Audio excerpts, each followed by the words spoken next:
A Anitta anda a fazer contas aos últimos 10 anos. Não fazia parte dos planos falar sobre o tema das mulheres no mundo do trabalho durante tanto tempo. Aconteceu, foi acontecendo. E, entretanto, o país passou a falar de empreendedorismo feminino, quase com a mesma insistência com que a Anitta falava de mulheres e trabalho. Nestes 10 anos, a Anitta viu muita coisa. Viu mulheres a criar negócios por oportunidade, por necessidade, às vezes correndo atrás de um sonho de um mundo melhor, de uma vida melhor. Viu o entusiasmo genuíno, cansaço escondido, reinvenções sucessivas e aquela coragem silenciosa que não aparece nas fotografias dos eventos. E enquanto observava tudo isso, também se viu a si própria a mudar. O olhar ficou mais nítido, a paciência para narrativas vazias ficou menor e a capacidade de reconhecer valor ficou muito maior. Ao longo desta década, a Anitta percebeu um padrão simples. As mulheres mudaram mais depressa do que o ecossistema. E isso diz muito. Sobre resiliência, sobre urgência e sobre o facto de, em Portugal, o empreendedorismo feminino não ser exatamente uma tendência. Foi e continua a ser uma coreografia entre ambição, logística, humor negro e pura sobrevivência. O episódio de hoje é um balanço daqueles que já só se fazem quando passou tempo suficiente para perceber o que valeu a pena, o que perdeu pelo caminho e o que já não faz sentido carregar para a próxima década. Olá, Billy. Olá, Eli. Uma bela premissa para um balanço de 10 anos. Eu acho que ainda me custa a cair a ficha dos 10 anos, porque parece que não passou tempo nenhum e parece que passou uma vida inteira, as duas coisas ao mesmo tempo. Às vezes olho e tudo mudou, às vezes olho e tudo ficou igual. A conversa que estávamos a ter antes de ligarmos os microfones veio-me mostrar como há tanta coisa que está igual. E citando a minha querida psicóloga, são muitos anos de patriarcado. Eu acho que poderíamos resumir isto quase num paradoxo, não é? Temos uma das maiores vontades empreendedoras femininas da Europa, ok? E uma das maiores dificuldades em transformá-la em escala. E eu acho que é essa a questão mais pertinente, não é? Não deixa de a teoria haver evolução ao nível teórico, ok? Ao nível do discurso, ao nível das vontades, mas depois deparamos com uma série de obstáculos e de estrutura que não acompanham necessariamente essa narrativa. Nestes 10 anos, nós vivemos ali um período, eu acho, de quase lua de mel ou enamoramento, que foi sobretudo, mas não foi, como é que eu ia dizer, não estávamos completamente iludidas, foi a sensação de é possível quando tivemos a nossa adorada Jacinda Ardern como primeira-ministra da Nova Zelândia. E, e eu lembro-me tantas vezes de pensar, pá, quero uma Jacinda cá em Portugal. E o que aconteceu foi que o que temos vindo a ver é uma série de retrocessos, tanto ao nível do estímulo ao empreendedorismo local, o verdadeiro das pessoas de cá. Portanto, há muita coisa para os unicórnios e para as startups estrangeiras e não sei o quê. Mas para quem está cá, eu não vejo uma cultura realmente de ajudar, promover, não é? E mais ainda quando isso se interseta com o universo feminino, porque temos vindo a assistir a uma erosão, a uma corrosão do que é, ou de como era visto, sei lá, de como era vista a igualdade e a luta pela igualdade de direitos e pela paridade. Temos visto ataques a torto e a direito inclusivamente a direitos que nós achávamos que estavam adquiridos. E isso é curioso, porque dificulta a vida de todas e dificulta a vida do empreendedorismo no feminino. É a sensação que eu tenho. Há pouco tocaste num ponto que para mim é fundamental, que é a escala, que eu não sei se é um problema, não sei, eu questiono muitas vezes, é um problema de género ou é um problema de feitio? Porque o que eu vejo à minha volta, e estereotipando bastante, generalizando, temos uma série de homens que ocupam muito espaço. E temos uma série de mulheres com projetos interessantíssimos que não ousam, nem é não ousam, é não conseguem ocupar espaço. E Eu acho que isto, pode ser uma questão de palco, talvez. Ah, não me entendas no sentido mais superficial da coisa, mas ah, nós temos, efetivamente, estava a ver os números dos últimos 10 anos e estamos no topo da União Europeia em termos de, como é que é, espírito e intenção empreendedora no feminino, ok? Tipo, 56% das mulheres dizem que têm esse espírito ou que se consideram um, empreendedoras e temos também uma das mais altas, curiosamente, uma das mais altas taxas de mulheres em gestão, ok? 37% também não é, tipo, para nós choca-nos o valor, mas a verdade é que é um dos valores mais altos. Mas onde eu acho que isto esbarra é em dois pontos. Um é pensarmos de uma forma mais escrita no que é o ecossistema de empreendedorismo, ok? A narrativa esteve toda e continua a estar toda em tech e VCs, não é? Tipo, nos unicórnios que falavas no mundo e ecossistema startup. E o que eu acho que nós vimos ao longo destes 10 anos de Anitta foi uma economia mais real, não é? Muito mais criativa, muito mais social, ok? Que eram muito levado, muito motivado também pelaquela premissa inicial do ir fazer o meu próprio projeto por necessidade ou porque quero ter um papel, não é? Ou quero fazer algo que onde acrescente valor, mas muito também nos solopreneurs, não é? Na iniciativa individual, na unipessoal. E eu acho que essa é muito mais o tecido empreendedor cá, ok? É muito mais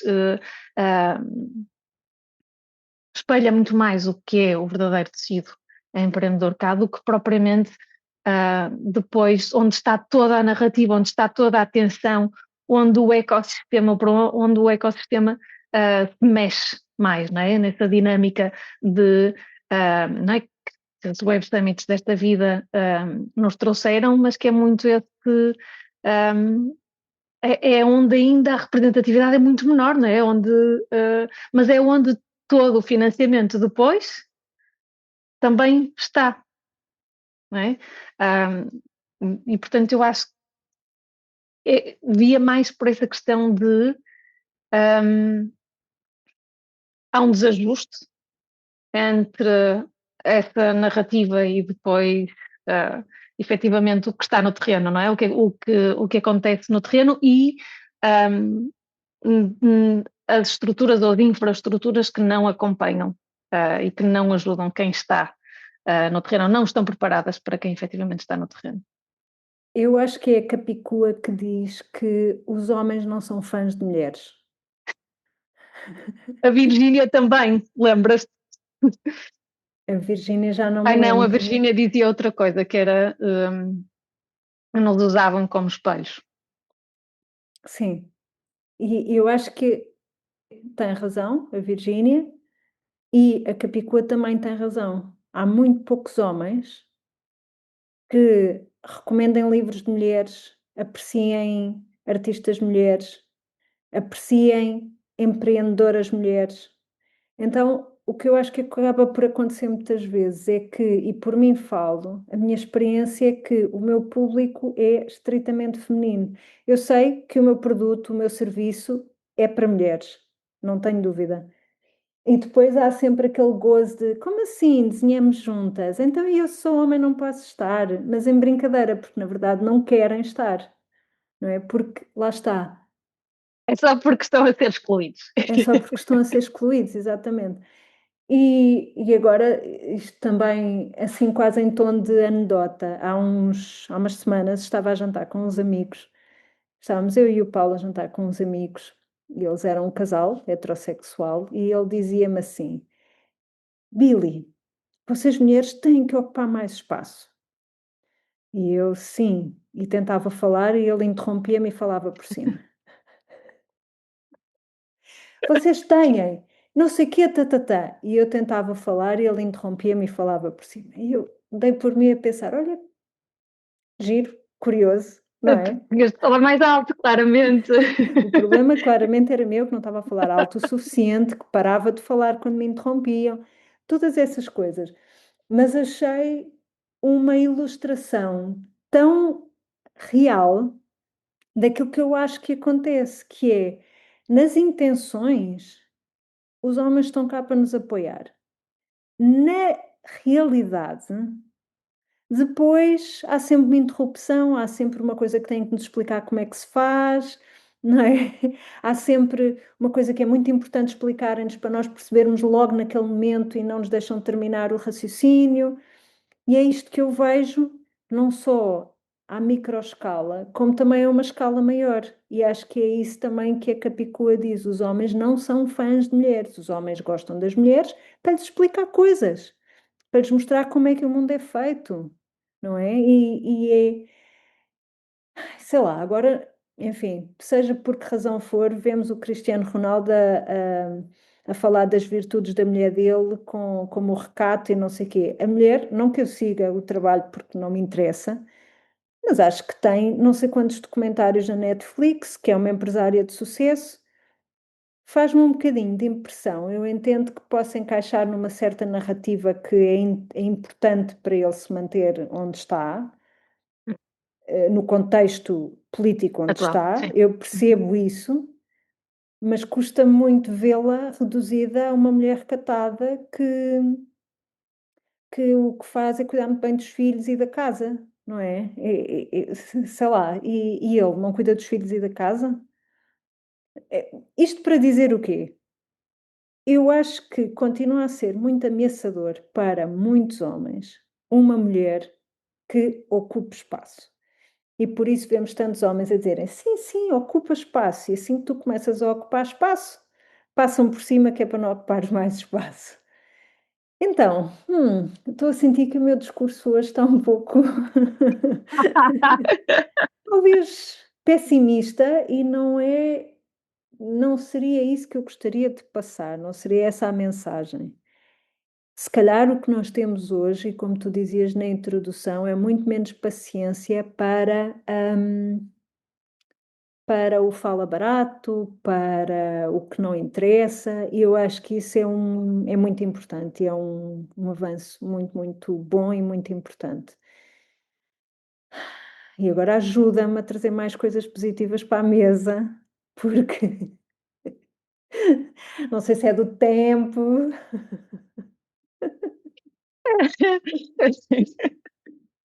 Era que eu não estava à espera hum, não é? Deste ângulo. Espera aí, deixa-me voltar aqui. Ok. Ainda acho que temos a questão deste desajuste, ok? Que acho que é relevante, acho que é importante dedicarmos aqui um bocadinho mais de tempo. Um, Se nós medíssemos, não é? Se nós nos ficássemos um, só pelo lado com maior protagonismo, ok? Ou se pensássemos, o Web Summit em Portugal tem que 10 anos, um, 10, 11, não sei, já não Eu me lembro. acho que a Anitta começou antes da Web Summit em Portugal. Só quero aqui Sim, sim, sim, sim, sim, não, mas estava a voltar dizer que, a não, não, e por estabelecer a isso, senioridade. claramente, claro, fomos das primeiras a falar, né? Eles vieram depois. Não, É obviamente, isso. obviamente, por aí, não, estava a dizer é que, é isso, e na introdução também falávamos disso, que nós começamos a falar sobre a mulher no mundo do trabalho um bocadinho antes, mas isto começou a ser falado, ou começou a ter maior relevância, maior um, repercussão.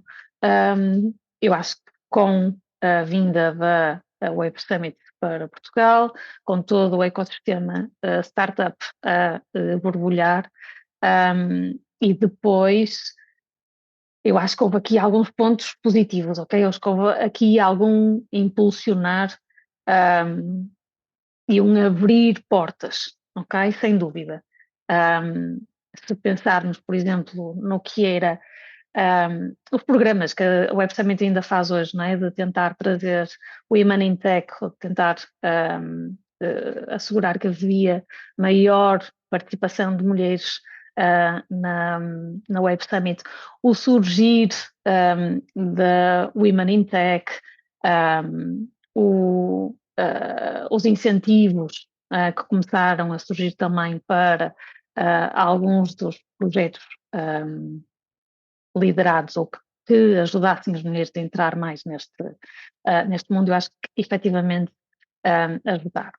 Ou trouxeram maior atenção para o tema. Um, e, portanto, se nós nos focássemos só, não é, neste espaço, neste contexto, com maior visibilidade, houve claramente melhorias, mas eu acho que estamos ainda com muito por fazer, ok? Porque depois há questões como, mesmo no contexto VC, só 12% do capital na Europa é que vai para startups fundadas por mulheres. Um, a nível global, está 2% de equipas exclusivamente femininas. Um, não é? Estamos a falar de indicadores, mesmo neste palco com maior visibilidade, indicadores ainda muito frágeis, não é? E, portanto, um, o ecossistema tem, eu acho, começa a surgir ou começou a ser trabalhado, começou a ter as portas abertas, mas não as estruturas depois necessárias para haver uma igualdade ou para haver algum tipo de progresso notório. Depois entra aquele ponto do que é o desajuste, não é? Porque efetivamente essa vontade empreendedora existe, ok? E eu acho que se nós olharmos para a criação de novos negócios, depois temos uma figura diferente, ok? Porque efetivamente, se nós pensarmos, não é, na amostra que fomos tendo ao longo dos anos nas mulheres que fomos entrevistando, era um outro tipo de projetos, não é? Era um empreendedorismo muito mais real, no sentido um, de estar metido no tecido local, de ser, não é? De ter muito mais de comunidade ou muito mais naquele contexto mais local. E eu acho que é esse, uh, é curioso, não é? Perceber que há uma maior preponderância, uma maior um, disponibilidade, vontade das mulheres de efetivamente fazerem os seus projetos, um, mas que não se repercute ou que não se reflete depois no que são estes números que nós vemos, porque são os números das VCs e de um ecossistema muito mais associado ao mundo tech. Um, E depois há efetivamente algum enviesamento ainda, não é? E acho que nós pensarmos em coisas como um enviesamento uh, na forma depois como são vistos os projetos ou como são analisados, prestados os projetos. Há esse perguntas, não é? Tipo, se é um fundador homem, não é? Qual é a visão? E no caso da mulher, qual é que é o risco? Não é? E tens muito menos isso, não é? Isso é claro, depois o que notas é algumas mulheres a criarem algumas VCs ou a lutarem dentro de algumas VCs para financiamento de projetos liderados por mulheres, mas é mais uma vez que devemos combater este enviesamento que existe no sistema. E há também esse lado de, não é, já é um mundo tão difícil, já é um processo tão doloroso só por si, não é, que ainda tens de lidar com esses estereótipos, com esses preconceitos, não é? Tens de estar a lutar, não é? Quase contra o sistema para mostrar que tens capacidades, quando acabamos não é, de passar por um período quase histórico em termos de financiamento disponível e quantidade de VCs que surgiram e de empresas que foram investidas, e tudo, não é? Algumas questionáveis em termos dos méritos, e portanto não era por falta de, não era por seletividade de, não é? Ok, de recursos mais limitados, não é? Acabamos de passar este período em que havia dinheiro, não é? Demasiado fácil, demasiado disponível até para investir, e portanto aí sim tu continuas a notar esse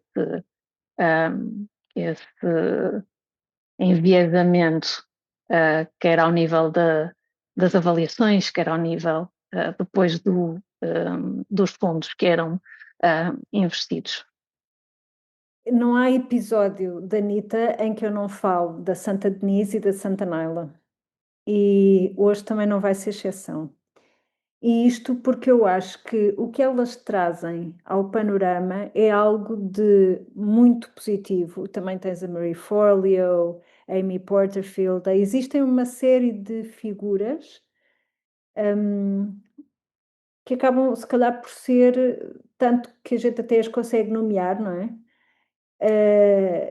Ainda são a exceção. Por exemplo, uma das coisas que a Naila diz em relação às estatísticas é que só 2% das empreendedoras é que chegam à faturação de 7 dígitos anual. E, quer dizer, 2% é muito baixo. Objetivamente é muito baixo. Eu não sei quanto é que é a estatística nos homens, mas de facto 2% é muito baixo. E não acho, enfim, nem todos os negócios terão os mesmos méritos, mas 98% dos negócios não podem ser assim tão maus, não é? Portanto, acho que voltamos aqui à questão do palco. O que é que eu acho que é positivo, tanto na Denise, que tem o bootcamp do Money Mindset, como a Naila, que tem uma série de formações relacionadas com negócios escaláveis online, é que de alguma forma nos mostram o caminho, nos mostram que pode ser feito e nos mostram o caminho. E se calhar eu acho que a Denise já estava há mais tempo a funcionar, já tinha formações há bastante tempo, mas não sei se há 10 anos já tinha o Money Bootcamp, não tenho a certeza. Mas eu acho que vivermos num mundo em que já é possível estas mulheres terem negócios, em que já é possível nós termos negócios que nos permitem chegar a uma faturação destas, quando permitem, mas que já existe essa possibilidade, eu já acho que realmente é muito positivo. Claro que nós estamos a partir de um ponto, como sempre, não é? Partimos sempre de um ponto de partida mais atrasado e sempre como se tivéssemos os atacadores de um sapato agarrados aos atacadores do outro, porque são Sim. todas aquelas coisas acrescidas que nós temos que fazer, nomeadamente o trabalho invisível do cuidado da família, à geração acima, à geração abaixo, mas depois muitas outras coisas que acontecem connosco simplesmente por atravessarmos o mundo num corpo de mulher. e há várias pessoas transgénero que falam nisso. E é curioso ver, não é, como é que as próprias pessoas transgénero que estiveram num É. género passam para o outro e notam essas diferenças. Portanto, não é só uma Não é só desculpa. mindset. Sim. Sim, não é só mindset e não é só uma desculpa para justificar algo que, não é, que estamos a inventar. Não, isso existe. Existe. E eu observo esse tipo de preconceito, mesmo sem a pessoa notar, um preconceito completamente cego, na medida em que cada vez que tu ouves falar, imagina, ouvimos falar da candidata à presidência da Câmara de Lisboa, em que tínhamos uma candidata mulher, e eu ouvi dizer vezes sem conta que ela não tinha perfil. E eu pergunto-me porquê é que ela não tem perfil? Será uma coisa puramente técnica ou será porque nós nunca vimos uma mulher presidente da Câmara, aqui em Lisboa? Será por isso? Se calhar é por isso, não sei. E às vezes penso, por exemplo, agora estão a aproximar-se as eleições presidenciais e nós temos sempre uma a duas candidatas mulheres, que eu acho que são heroínas, quase, porque se sujeitam a um nível de abuso que vem com a exposição e que vem com o facto de serem mulheres candidatas, que os homens não têm que aturar. E eu penso, pá, como é que há pessoas que se candidatam um ano, por sentir de missão se candidatam na vez seguinte, por sentir de missão se candidatam na vez seguinte, sabendo que muitas das pessoas, muitos dos eleitores vão olhar para elas e dizer que não têm perfil. Não Sim. têm perfil, pá, porque nasceram com dois cromossomas X, não é? E isto eu admiro-as muito, e tal como admiro muito a Jacinda, que foi eleita primeira-ministra e decidiu liderar de uma maneira que ela considerava que era a maneira dela, não é? Que era aquela, como é que ela dizia? A liderança suave, não era? Algo assim. Sim. A verdade é que quando houve aqueles atentados a uma mesquita, não sei exatamente em que cidade, não sei se foi Auckland, hum, ela imediatamente o que fez foi, junto com o Parlamento, não é? Limitar a legislação, portanto, a legislação em relação ao porte de armas. Portanto, ela com aquele ar frágil, com aquela coisa de se calhar não ter perfil, conseguiu ali liderar o país durante os seus mandatos, conseguiu fazer reformas à lei do porte de armas e fez coisas com um efeito prático. Isto para dizer que queremos a Jacinda de volta, queremos uma Jacinda cá em Portugal, ao faz favor. Não, Exato, não é? e Faltava-nos por acaso, não é? faltava-nos. Eu acho que aqui também acho que quero dar também aqui um tom positivo, porque eu sei que tenho estado aqui um bocadinho pessimista e eu vou tirar as culpas para o céu nublado, mas não. Acho que é um céu mais nublado em geral. Mas eu quero também aqui dizer que, de facto, houve muitos retrocessos, mas estamos num momento em que, apesar de tudo, é possível criar negócios e com trabalho, insistência e não sei o quê, negócios que chegam, por exemplo, às 7 cifras aos 7 dígitos de faturação, e acho que isso é muito positivo. Portanto, E eu acho ânimo. que, não, não, claramente, não é? Em termos de contexto, em termos de uma série de avanços, não é? Que permitiram que isto acontecesse, claramente. Um, e estavas a falar, eu estava a pensar que um, há este lado da liderança em termos de economia social, não é? Economia de impacto, que é em Portugal é o setor onde há mais mulheres e onde também está este crescimento uh, de, de novos projetos e de fenómeno de empreendedorismo, mais se calhar no micro empreendedorismo, um, e que pode ter a ver com essa apetência natural, ok? Eu sei que isto é sempre polémico falarmos do que é biológico e fisiológico e natural. Mas acho que acaba por ser também um contexto, um ecossistema com menos entraves, ok? Onde mais naturalmente as mulheres têm um papel, ok? Ou esse papel não é questionado, essa autoridade não é tão questionada. Um, e se, não é? É isso também que está por detrás deste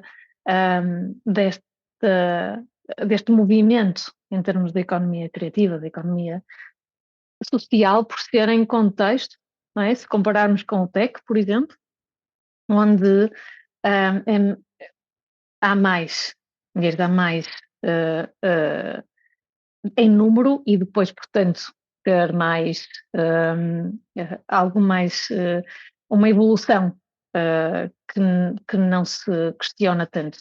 Um, porque os projetos que nós também fomos vendo, não é? Também se inseriam muito aqui, não é? E as motivações também muito nesta lógica, ok? Um, só que depois isso também tem um reverso, eu acho, que é esta predisposição para um impacto social, para acrescentar valor na comunidade, para o local, para o manual, para o criativo. Depois também temos números que assustam, que é mulheres são 47% mais propensas a encerrar negócios por razões familiares.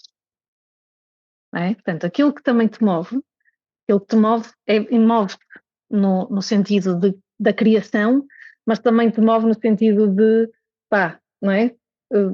De dar um passo atrás e dizer, ok, não dá para continuar, ou isto não é prioridade, ok? Abstenção, não é? Um, e, e depois a segunda questão, que é a questão do tempo disponível para. Continuas a ter de fazer um, malabarismo, né? E o tempo é, se calhar, talvez o ativo mais desigual neste ecossistema também, não é? Se considerares o papel mais esperado para as mulheres, não é? Enquanto que crias o teu negócio e estás a 200%, se tu não fores para casa a horas, ou se, não é? Se não estiveres disponível, é diferente se fores homem ou se fores mulher, ok? E portanto eu acho que, não é? Temos aqui duas forças quase em, em conflito.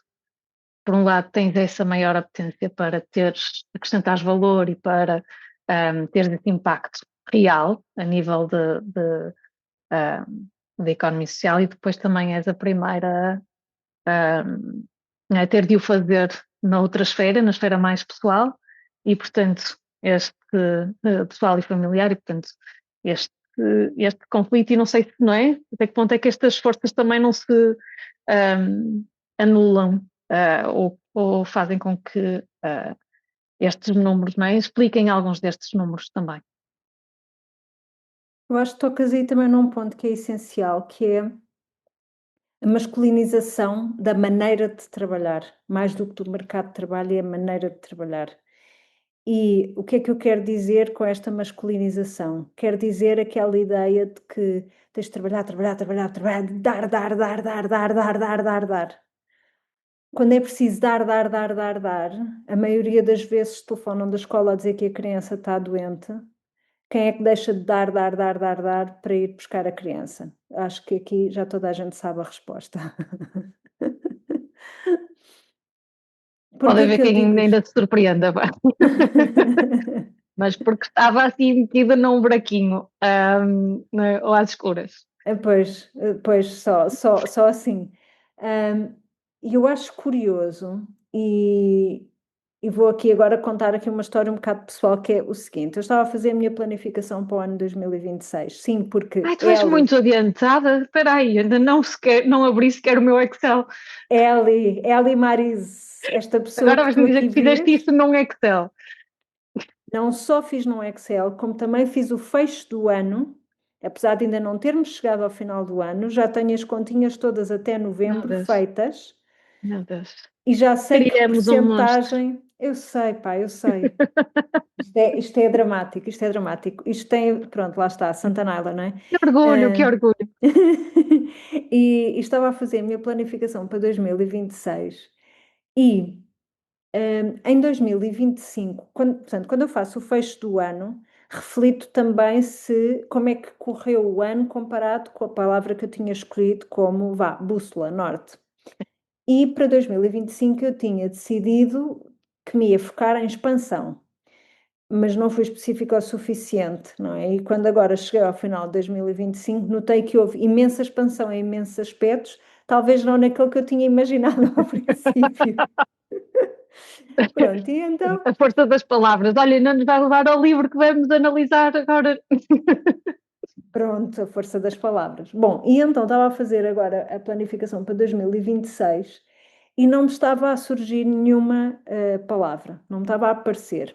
Então fui fazer uma meditaçãozinha e tal, e apareceu uma sensação. Depois vim aqui para o meu caderninho e tentei descrever essa sensação. E essa sensação, em palavras, foi crescer com prazer, alegria e sabor a chocolate. Pronto, e então este vai ser o meu norte para 2026. Vai daí, portanto, eu sou fã da Naila, acho que já ficou estabelecido, e ela já há bastante tempo que estava a dizer que estava a criar uma nova proposta, não sei o quê, nananã, nananã, nananã, e portanto ela criou um curso que é mais ou menos self-paced, com uns vídeos pré-gravados, uns áudios pré-gravados, uns PDFs de trabalho pré-feitos e com alguns encontros ao vivo. Ela lançou na sua masterclass gratuita dia 19 de novembro, que foi quando eu estive a fazer a minha planificação também. Como é que se chama esta formação que ela lançou agora? Lembra-te que Billy 2026, crescer com prazer, alegria e sabor a chocolate. Como é que se chama a formação da Naila? Crescer com prazer. E eu, mal, agora tenho de a comprar. Como é que era a sincronicidade? Hum, exatamente. E o que eu acho mais interessante, e voltando ao tema do mundo do trabalho e da percepção do mundo do trabalho e da percepção de que só conseguimos avançar dando, dando, dando, trabalhando, trabalhando, trabalhando, e esta ideia muito masculinizada da produtividade, aqui este curso e toda a maneira da Naila trabalhar é uma desconstrução em relação a isso, que é, em vez de eu ganho mais porque trabalho mais, é eu ganho mais porque impacto mais. E esta é uma mudança de mindset que ela já vem a falar há muito tempo, em várias formações que eu já fiz, mas é engraçado estar sempre a repetir isto e agora ter uma formação que é basicamente sobre isso, como é que eu posso crescer com prazer. No meu caso, prazer, alegria e sabor a chocolate. E, Negro 70%. ou mais, sim, sim. E então é curioso, porque uma das primeiras coisas que nós temos que desmontar é a ideia do sacrifício, do só vale a pena se for difícil. Temos que sofrer para conseguir. Não, eu não quero sofrer para conseguir. Eu quero crescer com prazer, alegria e sabor a chocolate.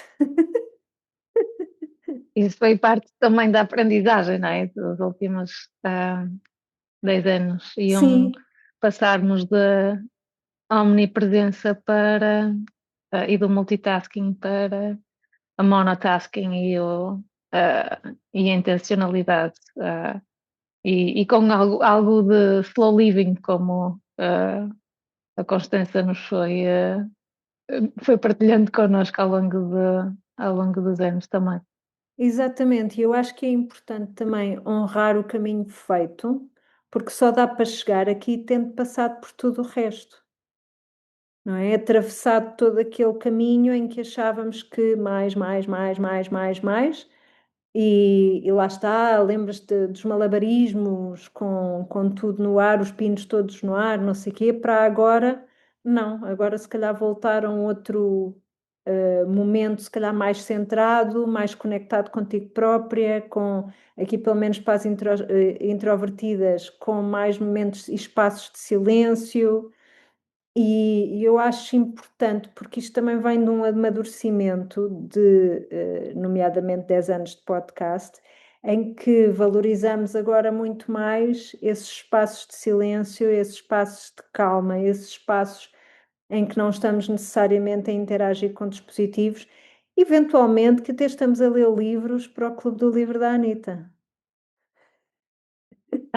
Exatamente, não é? Um, e se resumisses, ok? Tipo, em vá, duas frases, da generosa. Estes 10 anos, o que é que, top of mind, o que é que te vem à cabeça? Bom, resumir não costuma ser o meu forte. Vamos começar por aqui. Passas rica, eu estou com chá, fica. Eu acho que podemos, se calhar, há 10 anos atrás, eu focava muito mais no que me faltava e muito menos no que já tinha conseguido. E com a passagem dos anos e com a aprendizagem, com o amadurecimento, com essas coisas todas, acho que olho para o que me falta como inspiração e olho para trás e vejo que já há um caminho que foi feito.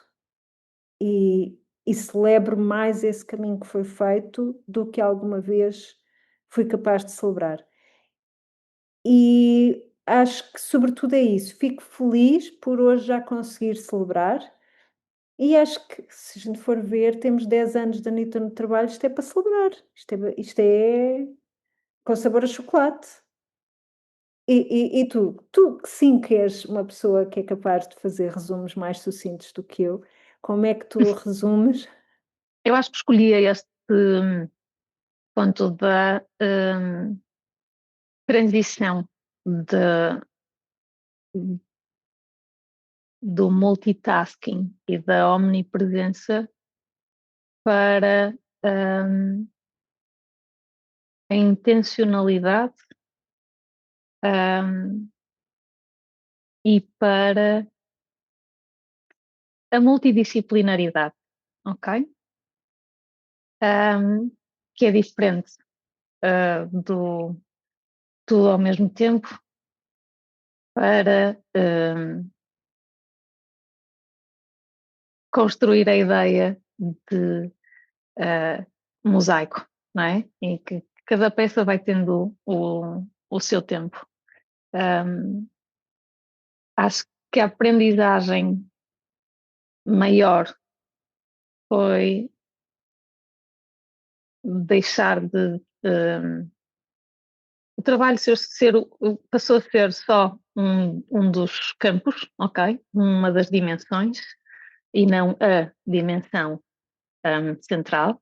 E, portanto, um, muito, faz muito mais sentido nesta multidisciplinaridade, quando é vista como uma peça em que muitas outras se encaixam, ok? E a gestão que tens de fazer é intencional, para que cada peça, não é, encaixe efetivamente no momento em que tem de encaixar. Portanto, diria que acho que muito mudou em termos de mentalidade, ok? E se pensarmos nos últimos 10 anos, muito mudou em termos de mentalidade, mas eu acho que se calhar somos nós quem mais mudou do que propriamente uh, o ecossistema. Ou se calhar foi tudo, mas sim.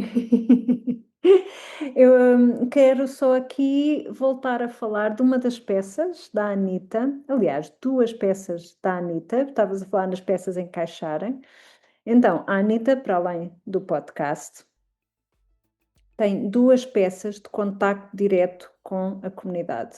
A peça número 1 ou número 2, não sei, é o consultório da Anitta, em que temos sessões diretamente, não one-on-one, mas two-on-one, com as empreendedoras que precisem de alguma ajuda a encontrar o norte, sabendo que nós não somos, lá está, figuras omnipotentes nem omnipresentes, somos apenas pessoas que atravessam estas incertezas também com as melhores ferramentas que encontraram até o momento, basicamente. E são essas ferramentas que podemos, e é a nossa experiência, que podemos partilhar com quem nos quiser, com quem quiser marcar sessão no consultório. Portanto, sessões no consultório, o link está nas notas do episódio. A outra peça de contacto com a comunidade é o Clube do Livro da Anitta, que eu acho que deve ser dos projetos paralelos mais fixes.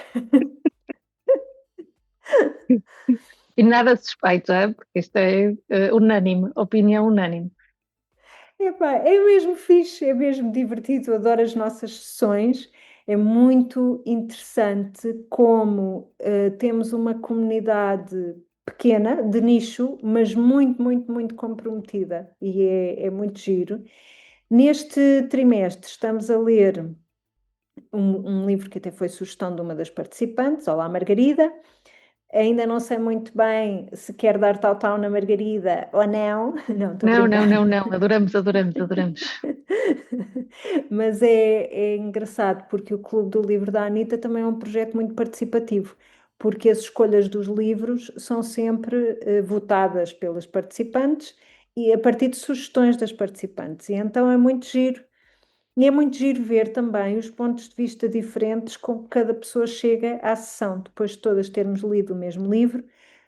Toda a gente É, tem um ponto de vista ligeiramente diferente e essa diversidade acho que enriquece imenso a experiência.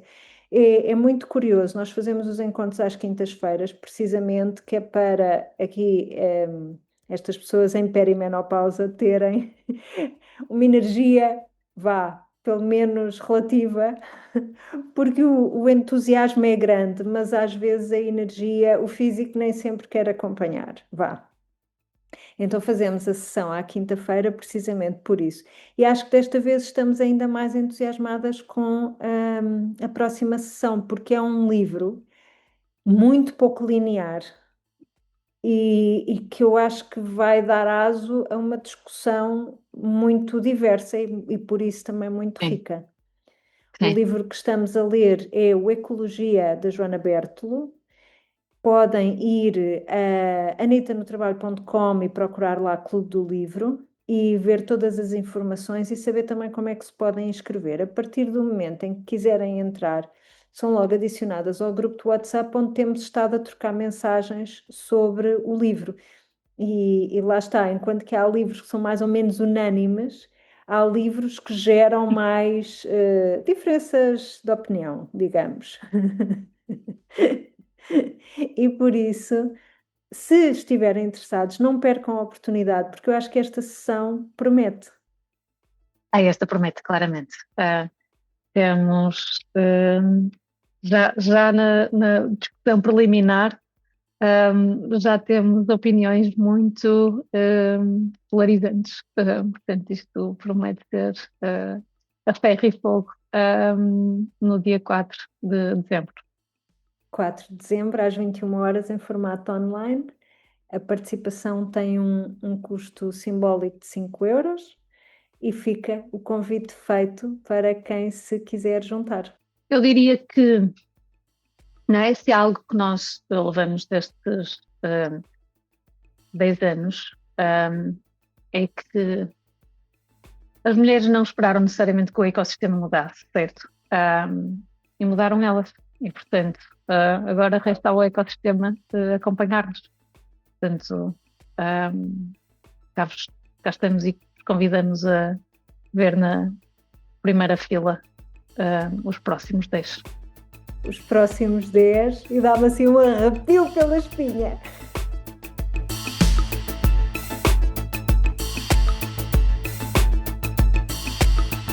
A Anitta regressa ao trabalho quando bem lhe apetece e pode, idealmente a cada 2 semanas, mais coisa menos coisa, com um ponto de situação nos seus projetos. No entanto, e ainda com o vício da omnipresença presente, a Anitta continua ligada no Instagram, em Anitta_no_trabalho e em anitanotrabalho.com, onde poderão conversar connosco através da secção Querida Anitta. Para consultas mais específicas, a Anitta está disponível para sessões individuais com a sua comunidade em anitanotrabalho.com/consultório. Anitta no Trabalho é um podcast produzido por Ana Isabel Ramos, designer, ilustradora e mentora de criatividade em airdesignstudio.com e no Instagram como airbilly, air_billy. E por Eliana Soares, Brand Strategist no LinkedIn como linkedin.com/Eliana Soares e no Instagram como Alice_in Wonderland. Até breve! Até breve!